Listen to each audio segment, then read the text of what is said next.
Salut les cinéphages, c'est Mireille, et aujourd'hui une vidéo un petit peu particulière avec une qualité quelque peu douteuse, une casquette étrange, un décor sublime. Regardez-moi, c'est magnifique, on se croirait dans le Predator.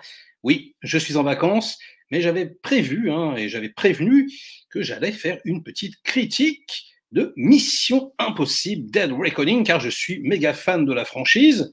Bon, juste petite parenthèse, le premier épisode de Brian De Palma est un chef-d'œuvre absolu, avec probablement le meilleur twist de toute l'histoire du cinéma. C'est incroyable, franchement, la réalisation est sublime, enfin c'est inégalé, et je pense que c'est inégalable. Vraiment, vous pouvez prendre le 2, le 3, le 4, le 5, le 6, le 7, faire un checker, non. Le 1 les réduit tous, mais bon bref, on s'en fout, car Tom Cruise reste le maître de Hollywood, surtout en ce moment. C'est un peu Dieu.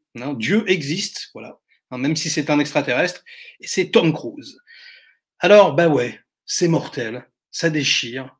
C'est juste dommage, comme je l'ai souvent dit, qu'il n'ait pas gardé le concept d'origine de la saga, c'est-à-dire un réalisateur sur un épisode pour avoir une sorte de fraîcheur particulière à chaque fois.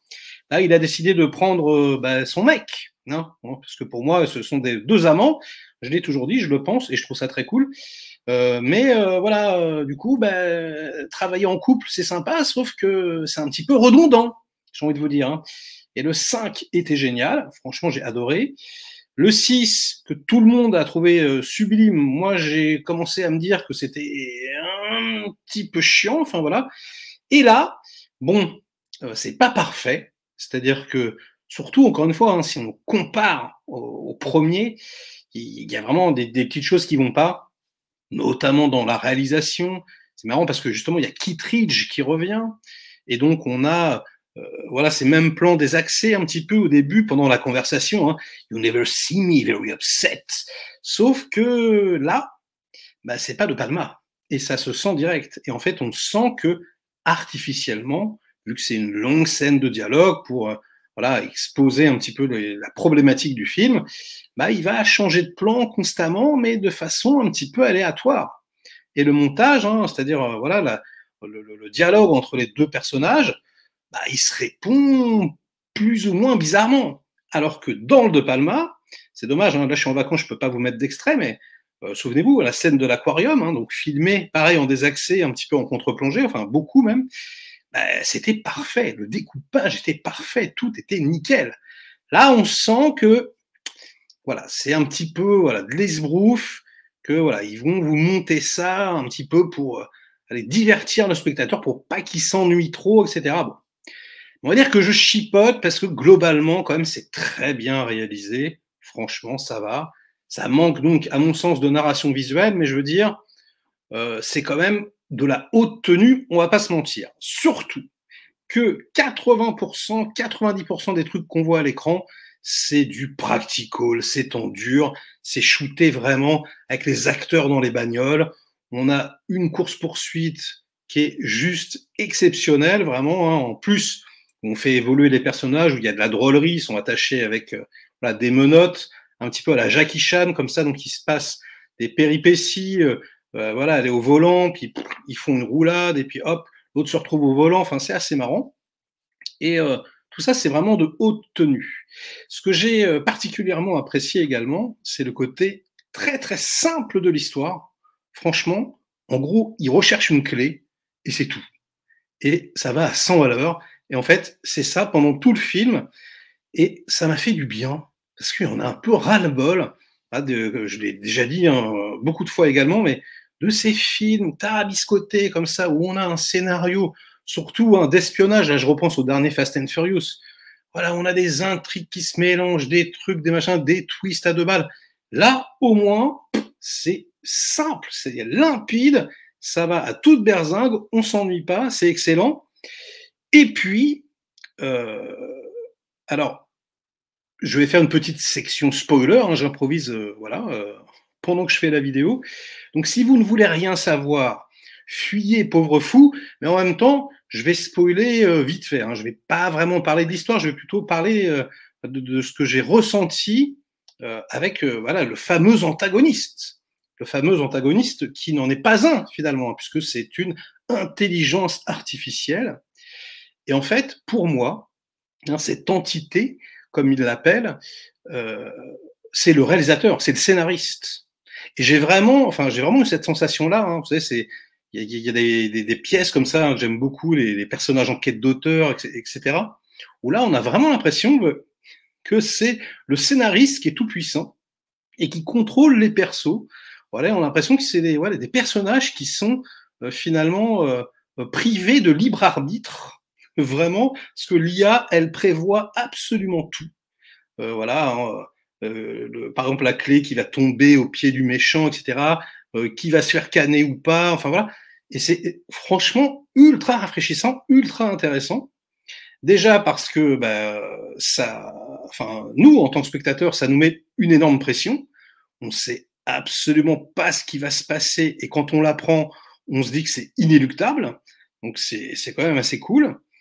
Et puis les personnages, ouais, en fait, ils se battent contre quelque chose qu'ils peuvent pas détruire.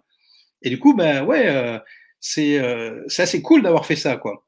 Au niveau MacGuffin, ça m'a fait un petit peu penser à la patte de lapin du 3, quoi. C'est-à-dire, on ne sait pas trop ce qu'on recherche, mais en même temps, on s'en fout un peu. C'est juste, voilà, un outil pour contrôler le monde, et ça suffit amplement pour être divertissant, quoi. Alors, tout de même, y a des petites choses qui partent un petit peu en vrillette, j'ai trouvé. Je sais pas à quoi c'est dû, peut-être sûrement à cause du Covid, peut-être qu'ils n'ont pas eu le temps nécessaire de faire ce qu'ils auraient voulu faire. Mais par rapport aux autres épisodes, euh, j'ai trouvé que les CGI se voyaient un petit peu. Donc, comme je vous le disais, hein, 80%, 90%, c'est du dur. Allez, on va dire 80%. Mais le climax dans le train, par exemple, il pique un tout petit peu. C'est-à-dire que même les fonds verts, voilà, même quand on voit les acteurs juste avec le décor qui dépasse, hein, qui passe derrière, on sent que c'est fake. On sent que c'est pas vrai. Sur certains plans, c'est un petit peu dommage. Et pareil, la toute fin, avec voilà enfin, de toute façon, hein, même si voilà, j'ai dit section spoiler, mais bon, en réalité, on a déjà tout vu dans les bandes annonces. On sent que ouais, c'est en studio un petit peu. On sent que il manque, il y a des petites choses, ils auraient pu faire un petit peu plus en dur. Surtout que dans les interviews, ils le disent, hein, on a construit le train en vrai. Ouais, sauf que, ok, tu l'as construit en vrai, tu l'as peut-être fait dérailler en vrai, tu l'as peut-être fait cracher en vrai, mais vous avez rajouté des particules, vous avez rajouté de la flotte en synthèse, vous n'avez pas pu vous en empêcher, les amis, et du coup, c'est bizarre. C'est pas aussi palpable que d'habitude, j'ai trouvé. Donc bon, attention, si on compare aux autres Missions Impossibles, hein, parce que si on compare aux blockbusters récents sortis, c'est quand même de la très belle ouvrage, et franchement, ça met à l'amende 95% de ce qui se fait actuellement. Donc il n'y a pas de problème, mais c'est juste qu'on est tellement habitué, quand c'est Tom Cruise, hein, à ce que les effets spéciaux soient invisibles, et comme dans Top Gun Maverick, quoi, et avoir l'impression que tout est vrai, que là, voilà, petite déception à ce niveau-là. Et puis également le problème, c'est pas vraiment un problème, mais tout de même, c'est la partie 1. C'est que oui, c'est la moitié d'un film. Et ça, c'est la première fois que ça arrive dans la saga. Et je vous avoue que j'avais entendu que c'était pas grave, que le film se tenait bien, qu'il y avait un début, un milieu, une fin. C'est pas faux, sauf que ça se finit quand même en queue de poisson. Sauf que voilà, on est là, on fait ah non, enfin voilà, c'est trop bizarre, quoi. J'avais pas du tout envie de ça, moi. J'avais envie vraiment de, comme d'habitude, quoi, de voir une aventure. Et du coup, là, on se retrouve devant un petit côté sérial, ce qui est amusant, hein, puisque c'est adapté d'une série télé. Sauf que dans la série télé, il y avait jamais ce genre de truc. C'est-à-dire que vraiment un épisode, c'était une mission. Il n'y avait jamais de choses qui suivaient ou d'intrigues qui se suivaient, ce qui permettait aux spectateurs, voilà, de tomber sur n'importe quel épisode. Et là, du coup, bon, c'est bizarre. Voilà, c'est bizarre, et c'est peut-être du coup un petit peu trop long. Peut-être que le troisième acte s'étire un petit peu en longueur. Voilà, donc quelques petits défauts. Mais globalement, c'est mortel. Franchement, c'est ultra bien réalisé, c'est extrêmement dynamique, les comédiens sont mortels. Le duo qu'il forme avec la nana est excellent, drôle, sexy, c'est franchement à l'ancienne, c'est très très cool. Et puis tous les méchants, même s'ils sont caricaturaux, ils sont très très bons. Voilà, franchement, il y a quand même voilà, pas mal d'actions. Il se passe toujours quelque chose, toujours des péripéties. On s'ennuie pas une seule seconde. Bon, bah, j'ai envie de vous dire merci Tom Cruise, quoi. Merci Tom, ça fait plaisir. Donc ouais, un peu un consensus là, hein, j'ai envie de vous dire. Tout le monde aime le film, ou quasiment tout le monde, mais c'est normal, ça mérite. Hein, franchement, c'est excellent. Je vais pas parler de la musique non plus, hein, avec toujours le célèbre thème de Lalo Schifrin qui revient nous exploser les oreilles. Donc là, c'est Lorne Balfe qui compose le score et qui est plutôt cool. Alors, il est omniprésent, hein. Je sais qu'il y en a qui n'aiment pas trop ça. Moi, ça me dérange pas, mais là, je le trouve assez péchu et donc c'est assez sympa. Et voilà, quoi. Allez-y, vous serez divertis. Voilà, vous allez en prendre plein la tronche. Vous en aurez pour votre argent. Voilà, moi, dans la salle, les gens étaient ravis. Franchement, enfin, tout le monde a passé un super moment.